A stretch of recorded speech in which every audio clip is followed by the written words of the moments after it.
চেপে ধরে ঠোঁটে অনবরত কিস করে যাচ্ছে। আমার দম বন্ধ হয়ে আসছে, কিন্তু তারপরও তিনি ছাড়লেন না। আমি উপায় না পেয়ে তার ঠোঁটে কামড় দিলে তিনি আমাকে ছেড়ে দেন। এতে তিনি আরো দ্বিগুণ রেগে যান। ঠোঁট থেকে সরে এবার আমার পেটে কামড় বসিয়ে দেয়। আমি চিৎকার দিয়ে উঠি। আমার চিৎকার শুনে তিনি বিরক্ত হন। চুপ, একদম চিৎকার করবি না। চিৎকার করে কোনো লাভ হবে না, এটা আমার রাজত্ব। প্লিজ আমাকে ছেড়ে দিন। আমার সাথে কেন এমন করছেন? জাঙ্কুক জেমিনের কথার জবাব না দিয়ে বলল, চুপ, রোমান্সের সময় কোনো ডিস্টার্ব চাই না। জাঙ্কুক জেমিনের শরীর থেকে শাড়ির আঁচলটা হাতে নিয়ে নেয়। জাঙ্কুক আস্তে আস্তে শাড়ির আঁচলটা খুলে ফেলছে আর জেমিনের দিকে এগিয়ে যায়। জেমিন পিছিয়ে যাচ্ছে। জাঙ্কুক জেমিনের কাছাকাছি চলে আসে। প্লিজ এমন করবেন না আমার সাথে। কে শুনে কার কথা? জাঙ্কুক জেমিনের কাছে এসে জেমিনকে ধাক্কা মেরে বিছানায় ফেলে দেয়। জেমিন উঠতে গেলে জাঙ্কুক বিছানায় এসে জেমিনের উপর ভর দিয়ে জেমিনের দু হাত বিছানার সাথে চেপে ধরে। পালাচ্ছিস কেন আমার থেকে? আমি তো তোকে অনেক ভালোবাসি, তাই না? তার থেকে বড় কথা হচ্ছে তুই আমার বউ। তোর সাথে এখন আমি সব করতে পারবো, সেটার অধিকার আমার আছে। আমি আপনাকে ভালোবাসি না, এই বিয়েটা আমি মানি না। আপনি ভুলে যাচ্ছেন আপনি আমাকে ব্ল্যাকমেল করে বিয়ে করেছেন। আপনি কেন বুঝতে যাচ্ছেন না? আমি অন্য কাউকে ভালোবাসি। জেমিনের মুখে অন্য কারোর নাম শুনে জাঙ্কুক রেগে যায়। তার মাথার রক্ত উঠে যায়। জাঙ্কুক রেগে গিয়ে জেমিনের ঠোঁটে আক্রমণ করে। ঠোঁটে ভালোবাসা দেওয়ার পরিবর্তে কামড় বসিয়ে দিচ্ছে। জিমিন ব্যথায় কষ্টে ছটফট করছে, কিন্তু জাঙ্কুককে কোনোরূপ বাধা দিতে পারছে না। তার দু হাত যে জাঙ্কুকের হাতের মুঠোয় বন্দি। এক সময় জেমিন অজ্ঞান হয়ে পড়ে যায়। জাঙ্কুক জেমিনের উপর থেকে সরে আসে। জেমিনের মুখের দিকে তাকিয়ে বলে, কেন বুঝিস না? আমি তোকে সেই ছোট্টবেলা থেকে ভালোবাসি, কেন বুঝিস না? তোর মুখে অন্য কারোর নাম শুনলে আমার কষ্ট হয়। সেই ছোট্টবেলা থেকে অপেক্ষা করে আছি কোন দিন তুই বড় হবি, আমার ভালোবাসা বুঝবি। কিন্তু তুই কি করলি? অন্য কাউকে ভালোবেসে ফেললি। তোর জন্য আমি কত কিছুই না করলাম, কিন্তু তার বিনিময়ে আমি কি পেলাম? শুধু অবহেলা। এই জন্য তোকে অনেক কষ্ট পেতে হবে জেমিন, অনেক কষ্ট। জাঙ্কুক জেমিনের শরীর থেকে শাড়িটা খুলে নিচে ফেলে দেয়। ব্লাউজের কিছু অংশ ছিঁড়ে সে রুম থেকে বেরিয়ে যায়। জাঙ্কুক ছাদে দাঁড়িয়ে আছে। তার চোখ লাল হয়ে চোখ দিয়ে পানি পড়ছে। জেমিনকে কষ্ট দিয়ে সে দ্বিগুণ কষ্ট পাচ্ছে। একের পর এক সিগারেট খেয়ে সে তার মনের কষ্ট ভুলতে যাচ্ছে, কিন্তু আসলে কি তা সম্ভব? জাঙ্কুকের ফোনটা বেজে উঠল। জাঙ্কুক ফোনটা হাতে নিয়ে দেখে তার মায়ের ফোন। জাঙ্কুক ফোন রিসিভ করে।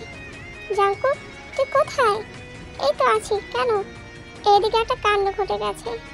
তোর আঙ্কেলের মেয়ে জেমিনকে খুঁজে পাওয়া যাচ্ছে না। তো আমাকে বলছো কেন? আমি কি করব? উনি তো আমাদের প্রতিবেশী, একটা দায়িত্ব আছে আমাদের। তুই দেখ না মেয়েটাকে কোথাও খুঁজে পাস কিনা। ওকে। জাঙ্কুক ফোন কেটে আকাশের দিকে তাকিয়ে অট্ট হাসিতে ফেটে পড়ল। ডেভিল হাসি দিয়ে বলল, খেলা তো মাত্র শুরু।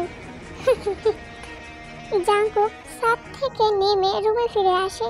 জেমিনের জ্ঞান এখনো আসেনি। জাঙ্কুক জেমিনের পাশে এসে বসলো।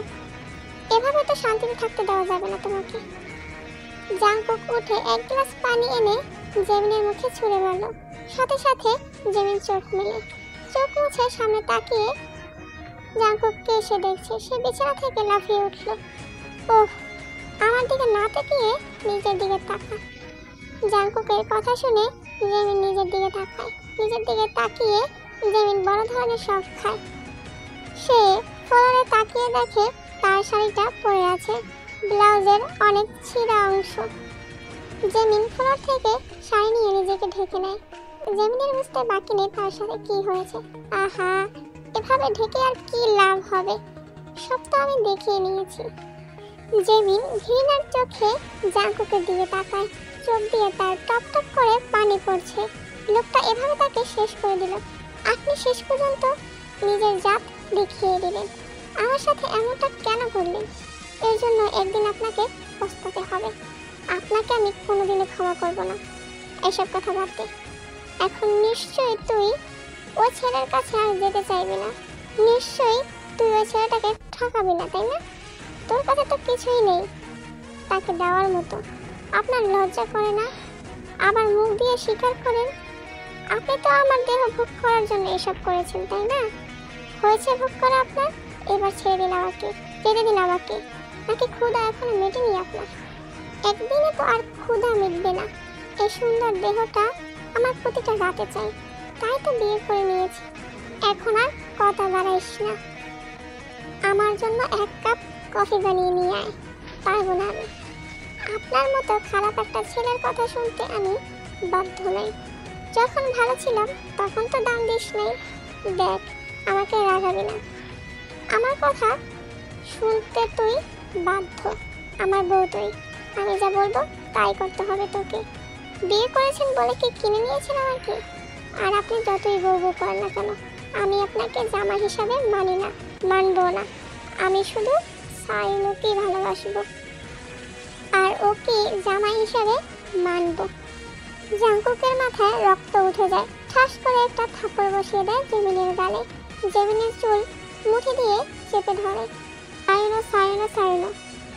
এই সাইনোর ভিতরে পাইসসটা কি? কি আছে এই ছেলেটার ভিতরে? ও কি করছে তোর জন্য? আমার ধৈর্যের পরীক্ষা নিস না, না হলে ফল ভালো হবে না বলে দিলাম।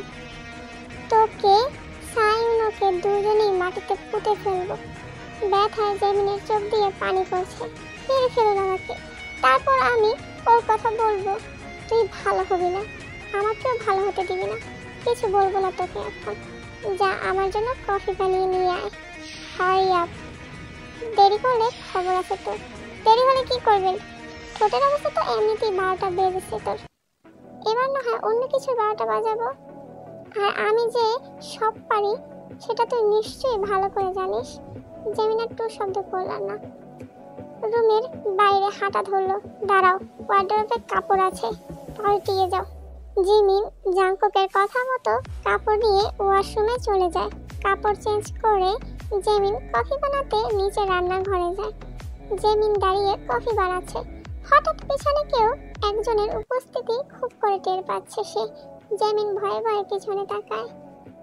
এভাবে ভয় পেতে হবে না। আমি ছাড়া কাউকে আশা করা উচিত না তোমার। এখানে কেন এসেছেন?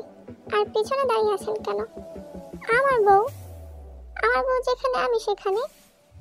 জাঙ্কুক এই কথা বলে জেমিনকে পিছন থেকে জড়িয়ে ধরলো। সাথে সাথে জেমিন লাফিয়ে উঠতে চায়, কিন্তু জাঙ্কুক শক্ত করে জেমিনকে জড়িয়ে ধরছে। এমন করছেন কেন? এটা ঠিক নয়, ছাড়েন আমাকে। কোনটা ঠিক কোনটা বেঠিক আমি বুঝি, আমাকে বোঝাতে এসো না। আপনি আসলেই একটা অসভ্য লোক। দেখছেন আমি আপনাকে মানতে পারছি না, কিন্তু আপনি সব ক্ষেত্রে জোর করছেন। আপনার জায়গায় সায়ন হলে কখনোই এমনটা করতো না। এই একটা নাম জাঙ্কুক সহ্য করতে পারে না। সেই নামটাই জেমিন বারবার বলে।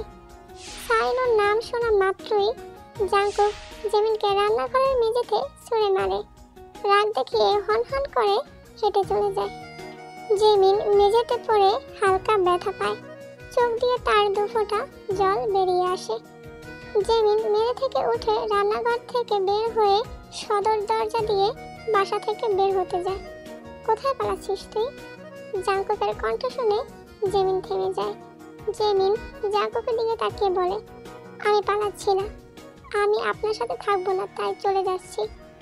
এত সহজ? তোকে বিয়ে করেছে কি ছেড়ে দেওয়ার জন্য? আজীবন এই জীবন জাঙ্কুকের সাথে তোর থাকতে হবে। তুই চাস বা না চাস, থাকবো না আমি আপনার সাথে। থাকতে হবে তোকে, হবে। চল আমার সাথে, আজকে একটা ফয়সালা হয়ে যাক। তুই আমার থেকে কেমন ব্যবহার আশা করিস? জাঙ্কুক এসে জেমিনের হাত চেপে ধরে বাসা থেকে বের হয়ে যায়। কোথায় নিয়ে যাচ্ছেন আপনি আমাকে? তোর শ্বশুর বাড়িতে। জেমিন অবাক হয়ে যায় জাঙ্কুকের কথা শুনে। জাঙ্কুক তাকে বাড়িতে নিয়ে যাচ্ছে, তার বিশ্বাসই হচ্ছে না। জেমিন কথা বাড়ালো না, চুপ করে জাঙ্কুকের সাথে যেতে লাগলো। জাঙ্কুক নিজের বাড়িতে এসে মা মা বলে চিৎকার করে ডাকলো। জাঙ্কুকের চিৎকার শুনে সবাই নিচে চলে আসলো। জাঙ্কুকের সাথে জেমিনকে দেখে তিনি অবাক হলেও সাথে সাথে অনেক খুশি হয়। জেমিনকে খুঁজে পেয়েছিস? জেমিন কোথাও হারায়নি, ওকে আমি নিয়ে গেছিলাম।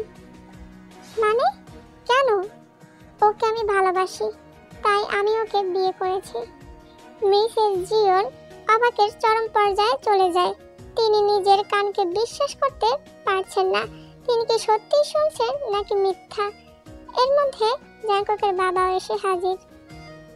জাঙ্কুক, কি বলছিস তুই? বিয়ে করেছিস মানে কি? মাথা ঠিক আছে তোর? কদিন পরে জেমিনের বিয়ে, জানিস না তুই? মাথা ঠিক আছে বাবা, তোমার বৌমাকে বরণ করে নাও। কিসের বৌমা, কিসের বরণ? আপনি আমাকে জোর করে বিয়ে করেছেন। আমার ভাইকে কিডন্যাপ করে আমাকে বিয়ে করতে বাধ্য করেছেন। আমি তো আপনাকে জামাই হিসাবে মানিই না। আপনি আমাকে ভালোবাসেন, কিন্তু আমি তো আপনাকে ভালোবাসি না। আমি তো সাইনকে ভালোবাসি। জাঙ্কুক জেমিনের মুখে নাম শুনে রেগে যায়। ঠাস করে জেমিনের গালে চড় বসিয়ে দেয়। ভুলে গিয়েছে এখানে তার বাবা মা আছে। জাঙ্কুকের মা এই দৃশ্য দেখে রেগে যায়। তিনি জাঙ্কুক বলে চিৎকার করে জাঙ্কুকের গালে একটা থাপ্পড় বসিয়ে দেয়। তুই মেয়েদের গায়ে হাত তুলিস, তাও তোর বাবা মায়ের সামনে? এত অধপতন তোর! আমার ছেলে তুই, ভাবতে আমার ঘৃণা লাগছে। একটা জঘন্য কাজ করলি তো, আবার তার উপর ওকে থাপ্পড় মারছিস। আমি ওরে ভালোবাসি সেই ছোট্টবেলা থেকে, তাই ওকে ছাড়া আমি থাকতে পারবো না। আর ও এখন আমার বউ হয়ে অন্য কারো নাম মুখে কেন আনবে? কিন্তু ও তোমাকে ভালোবাসে না, ও অন্য কাউকে ভালোবাসে। তুই যেমন জেমিনকে ছাড়া থাকতে পারবি না, তেমনি জেমিনও ওকে ছাড়া থাকতে পারবে না। আমি এত কিছু বুঝি না। ও এই বাসাতে আমার সাথে থাকবে, না হলে ওকে নিয়ে আমি চলে যাব। কোথাও যেতে পারবি না জেলখানা ছাড়া। জেমিন তার বাবার কণ্ঠ শুনে বাবা বাবা বলে দৌড়ে জড়িয়ে ধরে কান্না করে দেয়।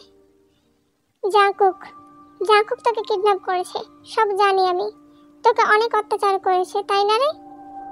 জেমিনের বাবা সাথে করে পুলিশ নিয়ে আসলেন। তিনি পুলিশের ওসিকে বললেন, একে থানায় নিয়ে উত্তম মাধ্যম দিন। আমার মেয়েকে অত্যাচার করেছে। আঙ্কেল, কাকে থানায় নিয়ে উত্তম মাধ্যম দিতে বলছেন? নিজের মেয়ের জামাইকে? মানে আপনার মেয়ের সাথে আমার বিয়ে হয়েছে, ও এখন আমার বউ।